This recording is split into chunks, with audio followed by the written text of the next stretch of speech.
The Toronto Raptors have put themselves in an awful position ahead of the NBA draft lottery, and there's nothing that they can do about it. So in this video, we're going to break down how they put themselves in this situation, and we'll break down all the percentages associated with the lottery so Raptors fans can know what to expect. Let's get into it.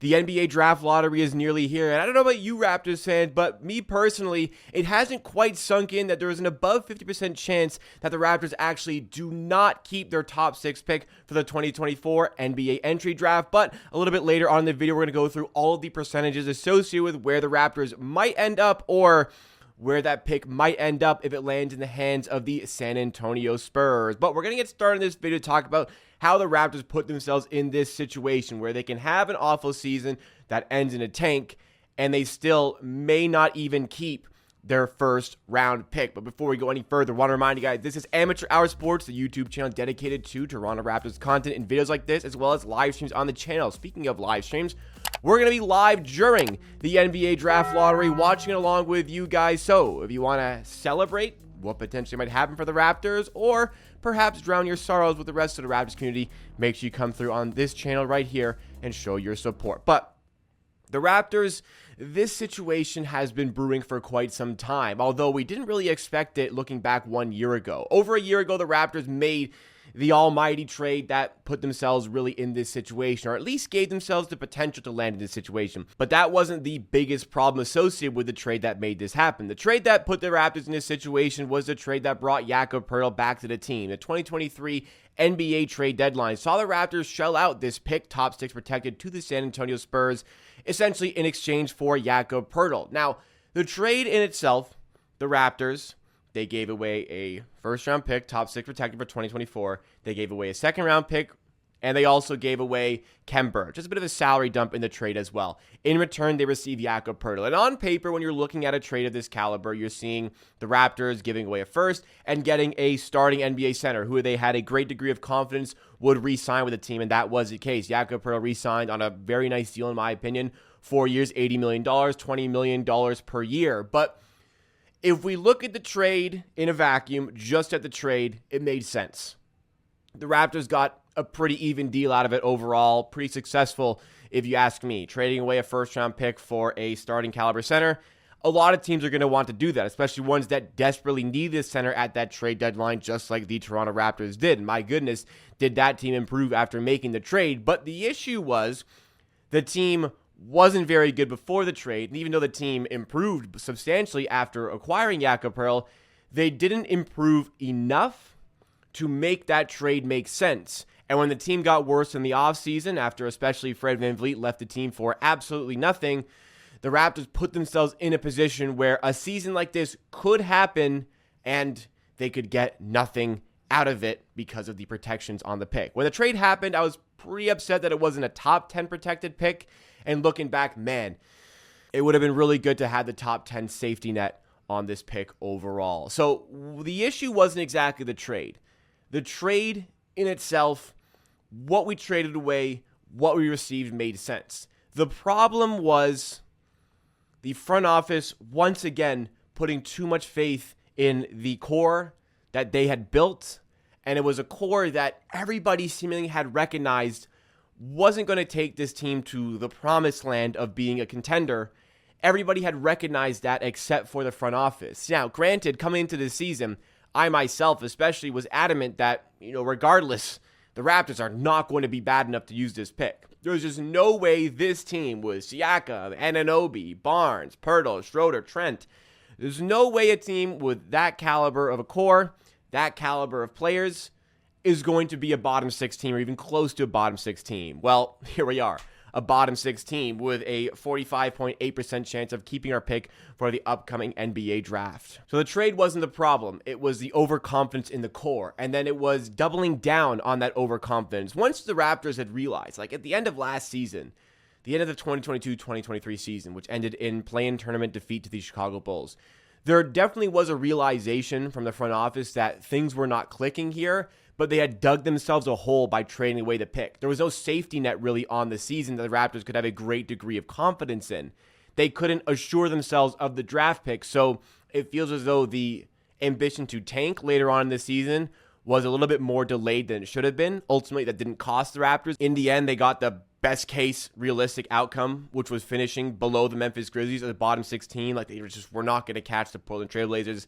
They just were not going to be able to catch the San Antonio Spurs in the reverse standings. So it didn't make them pay, but it definitely changed their outlook on their preparation for the season because they continued to try and invest in this team when maybe those investments should have gone towards the future rather than the present. But as it is, the Raptors did a pretty good job of tanking when they decided to come to that decision and ended up, like I said, successfully with a bottom 6 record in the NBA standings. So what does that mean for the NBA draft lottery? Well, here are the percentages associated with the selection. So as I said previously, the Raptors have a 45.8% chance of keeping their pick. But in mock drafts, in projections for the draft, the Raptors are always given the 6th overall pick, but in reality, the Raptors only have an 8.6% chance of landing in that exact position. They have a 9% chance, an even greater percentage chance of getting the 1st overall pick, 9.2% for 3rd, 9.4%, then 9.6% for 4th.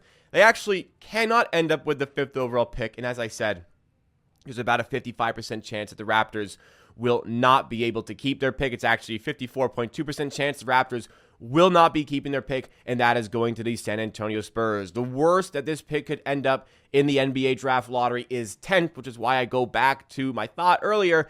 Man, I really wish that Jakob Poeltl trade was a top 10 protected pick rather than a top 6 protected pick, because the Raptors at this point would have nothing really to worry about. And even then, there's only a 0.1% chance the Raptors end up with that 10th overall pick. So the very likely outcome in this scenario is ending up with the 7th overall selection, which is a 29.8% chance of happening, or the 8th overall selection with a 20.5% chance of going down. So the odds not really in Toronto's favor. I mean, if they do keep their pick, then there's a very good chance that that pick is ending up in the top 4, all things considered, but it is a horrible position to be in for the Raptors. But the outlook at this point, we look back on the trade, we look back on the offseason that was still an offseason of trying to invest in this core that, we really did not believe in. We didn't think it'd be this bad, but we certainly thought that the long-term outlook for this team was not as good as perhaps Masai Ujiri, Bobby Webster, the Raptors front office thought it would be.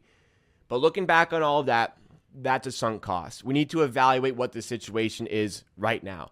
And for the tank, it did make sense. The Raptors have given themselves now a 45% chance at a top 6 pick in the 2024 NBA draft, albeit a lesser draft class, still an opportunity to find some really good talent in the top 6 of the draft. Their percentage chance of making the playoffs or even the play-in tournament probably were not as high as 45%.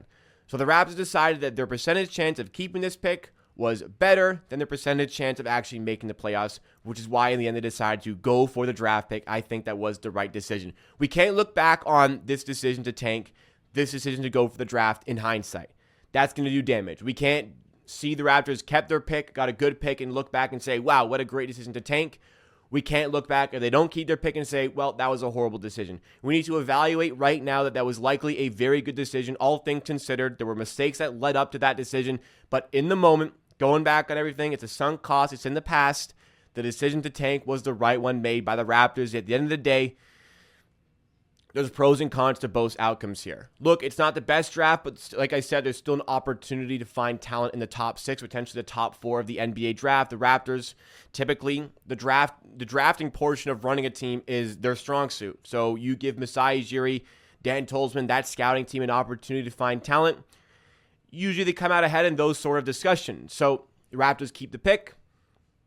They're able to go find a player. Then the pick becomes top 6 protected for 2025 to the San Antonio Spurs. If that doesn't convey, top 6 protected in 2026. And if that doesn't convey, well, then it's 2 second-round picks to the Spurs. But I really don't think the Raptors are going to be that bad next season, let alone for the next 2 seasons, especially if they do bring in top 6 talent in this upcoming draft class. In the event the Raptors lose the pick, which is the more likely outcome, it kind of is what it is. It'll be disappointing, but it won't be something that's overly frustrating and raging. It'll just be upsetting. Then, after that, the dust will settle. It is what it is. The Raptors will also have the 19th overall pick in the draft, the 31st overall pick in the draft, and the Raptors do regain complete control of their draft assets going forward. Don't have to worry about this anymore, are in complete control of our own destiny, and though that is not the better outcome in this circumstance, it's an acceptable outcome here, given that we're not going to be looking back in frustration on the sunk costs and what we did previously. It'll be frustrating to think of how we got in this situation, but as for the events that will go down on Sunday, May 12th, live on Amateur Sports, as for the events that will go down in the NBA draft lottery, I would prefer to keep the pick 100%. If we don't, it's not the end of the world. The world is not going to end. It'll be sad, but we'll move on. We'll hopefully find talent in other parts of the draft, and we'll see where the team goes in the future with the full commitment from the front office that this team is rebuilding, and we want to invest in a young team to build with and build for a brighter future going forward. And I believe the future is bright with this team, regardless of if the Raptors keep their pick or if they don't. But we'll just have to see what happens here. After all, 45% chance, even though it's less than half, is still a pretty significant percentage of the Raptors keeping the pick. And as I said, the lowest probability where the Raptors end up in the top 6, if they keep their pick, is the 6th overall pick specifically. So there's a chance, again, to move up all the way up to the 1st overall pick. But what are your feelings ahead of the NBA draft lottery? Do you have any animosity towards the front office or how we got in this situation? Give me your thoughts and opinions in the comments down below, because that is all for me for today. Drop a like if you enjoyed, subscribe to the channel. Come through on Sunday for the NBA draft lottery watch along at 2:30 p.m. Eastern time. I'll be going live 30 minutes before the event takes place, and I'll see you again next time for another video.